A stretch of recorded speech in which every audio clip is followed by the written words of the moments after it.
ఓం శాంతి. సకాష్ ఇచ్చే సేవను చేసేందుకు మోహముక్తులుగా అయ్యి అనంతమైన వైరాగులుగా అవ్వండి.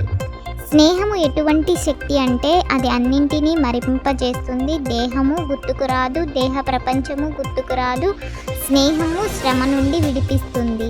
స్నేహము ఛత్రఛాయగా అయ్యి మాయాజీతులుగా చేస్తుంది. ఎంత పెద్ద సమస్య రూపీ పర్వతమైనా కానీ స్నేహం అనేది పర్వతాన్ని కూడా నీటిలా తేలికగా చేసేస్తుంది. బాబా బాబా మరియు బాబా ఒకే స్మృతిలో లవలీనులై ఉన్నారు కనుక బాప్దాదా అంటున్నారు, వేరే ఏ పురుషార్థం చెయ్యకండి, స్నేహ సాగరంలో ఇమిడిపోండి. పిల్లలందరి బ్రాహ్మణ జన్మ యొక్క ఆది అనుభవము ఏమిటంటే స్నేహము బ్రాహ్మణులుగా చేసింది, స్నేహము పరివర్తన చేసింది.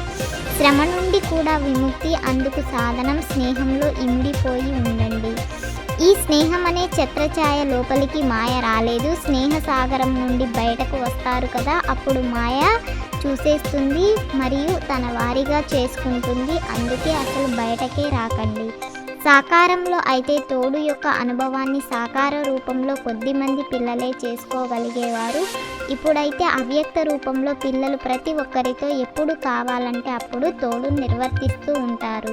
ఎలా అయితే సాకార రూపంలో సదా పిల్లలతో పాటు ఉన్నారో అలాగే వతనంలో కూడా ఉంటారు. పిల్లలతో పాటే ఉంటారు, ఒంటరిగా ఉండరు.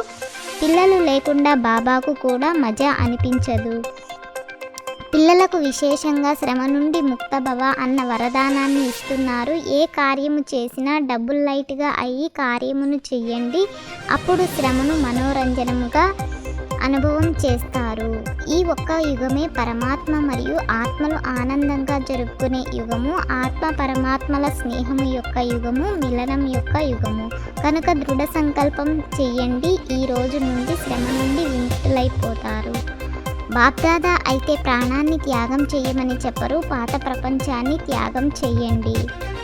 బాప్దాదా అయితే ఎప్పుడు అన్న మాటను అననే అనరు, ఇప్పుడు అని అంటారు. బాప్దాదా ఎప్పుడైనా ఎప్పటికో అని వదిలేస్తారా, ఇప్పుడు అని అంటారు. ఇప్పుడు సమయానుసారంగా అందరూ అనంతమైన వైరాగ్య వృత్తిలోకి వెళ్లాల్సి ఉంటుంది. కానీ పిల్లలకు సమయం శిక్షకునిగా అవ్వకూడదు.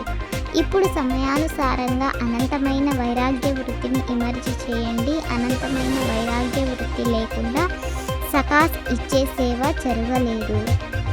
ఇప్పుడు సూక్ష్మమైన బంగారు సంఖ్యల మోహము చాలా, సూక్ష్మాతి సూక్ష్మమైన మోహము చాలా ఉంది. కొంతమంది పిల్లలకు ఇది మోహము అని మోహము గురించి అర్థం కాదు కూడా. సమయం యొక్క వేగము తీవ్రంగా ఉంది, పురుషార్థపు వేగము తక్కువగా ఉంది. స్థూల పురుషార్థాలు అయితే చేస్తున్నారు కానీ సూక్ష్మ మోహములలో బంధింపబడిపోతారు. ఇప్పుడు సమయానుసారంగా మోహముక్తులుగా అనంతమైన వైరాగులుగా అవ్వండి. మనసులో నుండి వైరాగ్యము ఉండాలి.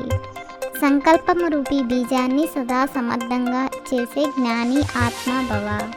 సూర్యవంశంలోకి వెళ్ళాలంటే యోగులుగా అవ్వండి, యోధులుగా కాదు. ఓం శాంతి. 21 పాయింట్లను 21 జన్మల కోసం ధారణ చేసి లైక్ చేసి తప్పకుండా సబ్స్క్రైబ్ చేయండి.